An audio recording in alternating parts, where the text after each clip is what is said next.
On April 7th, after assessing the damage, I realized that there were missing pieces of furniture. I searched through my phone and found all the images I had of the property as proof that the furniture that was there was mine. I had no idea that the furniture had been thrown out or stolen. After thinking for a minute, I came up with a game plan to turn the property around. I knew that my first step was to get all the garbage cleared out. On the next day, I called some cleaners after work and received as many quotes as I could get. I also called the police department to see if there was any way I could get my furniture back. Unfortunately, they said it was because they were tenants and not people who broke in, that they couldn't help me. I was disappointed and began to think about calling private investigators. After work, I went around the entire property and cleaned out all the garbage on the outside of the house and piled it at the side of the road. Let's start with cleaning the outside first.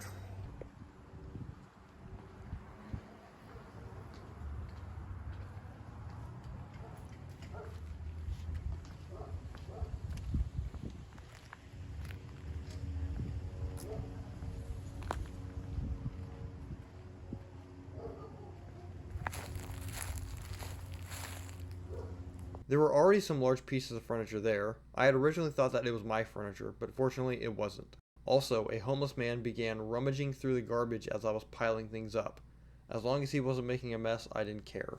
On April 9th, I messaged the tenant about all of the missing items that included 2 blue couches, a black rocking chair, a brown bookshelf, a black pull-out couch, a brown bed frame with a mattress, a black desk with a rotating side table, a long brown side table, a tan couch, my lawnmower, and my weed eater. As expected, the tenant never responded.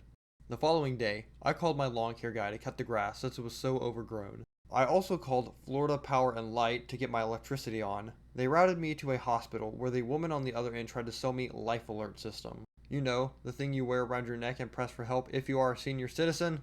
I assured the woman that I did not need a Life Alert system, but she insisted that anyone can use it. So I hung up, and then recalled FPL with the assumption that I called the wrong number. The junk removal truck I had called a few days ago got a nail in their tire and couldn't show up. This was doubly annoying, as the neighbor from across the street was angry at me for piling trash up. Homeless people had rummaged through the heap all night, and the wind blew the smaller pieces into her yard. I told her that I had garbage haulers showing up in a few days. I guess she had assumed my grand plan was to pile garbage indefinitely and turn Titusville into a garbage dump. Her words, not mine. Once she knew I had a plan, she left, with the garbage bags she was going to give me originally. FPL finally turned the power on a few days after that. Unfortunately, the food in the fridge did not survive and further stunk up the house. The junk removal people finally showed up to remove the trash heap. On April 13th, I gathered up a bunch of furniture I was going to donate to charity and set it aside for a later trip. I also submitted to the city of Titusville a letter to turn the water on. Eventually, the lawn was finally mowed, and so now my property didn't look like a meth house. On April 15th, the cleaners came, and God bless them because it took them 6.5 hours to clean out everything. And even after that, there were still places they missed. Not out of laziness, but out of the sheer amount of work. The smell from the food was so bad, I immediately called the trash removal again and warned them about the foul stench in the air. After 6.5 hours of paying cleaners a bunch of money, this is what came out of the house.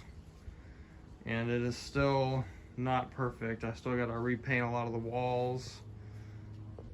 This door is pretty beat up too. And there's weird stains on it, so I'm gonna have to get all of that painted. Spent a lot of money getting the carpet clean, but it still smells like a wet dog. So just fun all around. So the next thing on my list is to try to go here and just throw away a lot of this junk that's in here. And then I have to move all these sandbags out of the way because the property has slight flooding issues when there's really heavy rain or hurricanes. It'll come across here, but not into the house. Well, it's not perfect, but definitely better than what it used to be. The charity ended up not being able to pick up the furniture, and I had to find another option. This other option was to take everything outside and list it on Facebook Marketplace for free, and it was surprisingly effective. So it looks like we're gonna end up just throwing some of this furniture away, but we're gonna first put it on Facebook Marketplace to see if anyone wants it before it gets dumped out with all this other trash. there's just nowhere to put it, and it's just too more inconvenient to try to get it to a charity right now. So out of all the furniture we had out here, it looks like a lot of it was taken, except for just this one cabinet. And currently I am waiting to see if someone else is going to take it from the Facebook Marketplace ad that we put out for this. It's only $0. On April 18th, the junk removal company finally came again. This was their reaction after having showed up for a second time. A handyman also showed up and began the next phase of my grand master plan, repairing everything. He was able to replace the bathroom door hinges that were super rusted and didn't work. Now all I needed was everything else fixed.